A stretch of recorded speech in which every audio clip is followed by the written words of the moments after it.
तो hello everyone, welcome to अन्य episode health with संध्या में आपका स्वागत है। आज हम लोग बात करने वाले हैं कि खांसी, कौन सी खांसी सबसे खतरनाक होती है जो हमारे शरीर के लिए बहुत ही खतरनाक साबित होती है, इसके बारे में हम लोग जानेंगे। तो चलिए बिना देरी के वीडियो को स्टार्ट करते हैं और जानते हैं।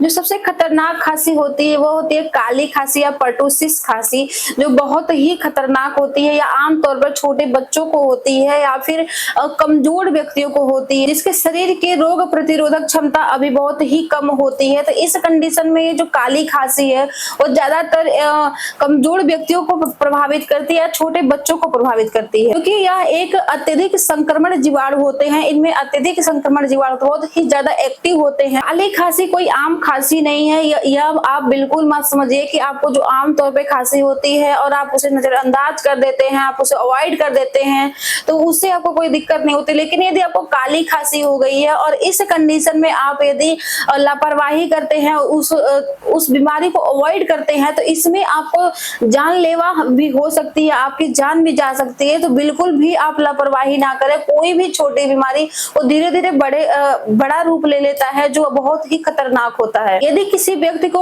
काली खांसी हो गई है तो इसमें आपको जो सबसे पहले लक्षण देखने को मिल जाता है वो निमोनिया या फिर किसी पसलियों को टूटने की जैसी समस्या देखने को मिलती है। तो आप बिल्कुल भी लापरवाही ना करें, क्योंकि कोई भी बीमारी एक ऑटोमेटिक वो बड़ी नहीं हो जाती, वो कोई छोटा रूप लेकर ही बड़ी होती है। तो बिल्कुल भी यह सबसे बड़ा जो कारण है वो कमजोर व्यक्ति ऑलरेडी वो कमजोर होता है, किसी न किसी बीमारी से ग्रसित होता है, और इसमें वो किसी न किसी कोई ना कोई बीमारी से ग्रसित कर रही होती है।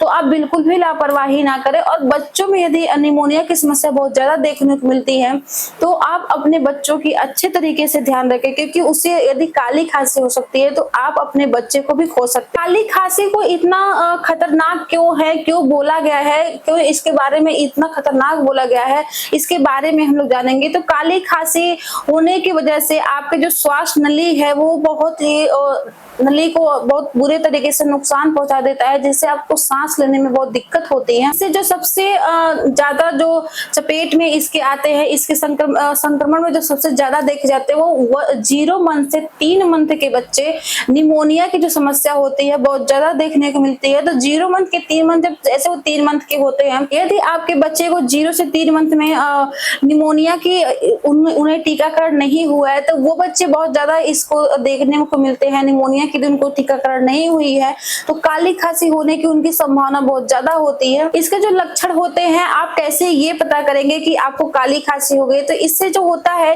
वो लंबे टाइम तक यदि आप खांसते हैं तो आपके जो यदि आप जब खांसते हैं तो बहुत तेजी से आपके पेट में दर्द होते हैं, और जब आप खांस के रुकते हैं तो आपके जो गले में है वो घरघराहट की आवाज आती है। तो यदि आपको ऐसा देखने को मिलता है, आप सोते हैं खांसी के टाइम पे ज्यादातर लोगों को देखने तो उनका जो गला है वो घड़घड़ाने की आवाज आती है, तो आप बिल्कुल भी सावधान रहें, क्योंकि आपको काली खांसी के लक्षण देखने को मिल गए हैं और आपको काली खांसी होने की संभावना ज्यादा हो गई है। काली खांसी जो सबसे ज्यादा प्रभावित करती है वो आपके फेफड़ों को प्रभावित करती है। यह जो टीबी की समस्या है, यदि आपको काली खांसी हो गई है और ऑलरेडी काली खांसी होने के बाद से जो व्यक्ति कमजोर होता है उसे बहुत ज्यादा देखने को मिलती है, तो इससे आपके जो फेफड़े हैं वो धीरे धीरे प्रभावित हो जाते हैं, कमजोर हो जाते हैं, और आपको टीबी की समस्या बहुत ज्यादा देखने को मिलती है। यदि आपको काली खांसी है तो टीबी होना तय है, यदि आप अपने काली खांसी को जल्द से जल्द ठीक नहीं करते हैं। इसके जो लक्षण है वो एक आमतौर पे आप और देख सकते हैं, आपको लंबे समय तक खांसी का आना,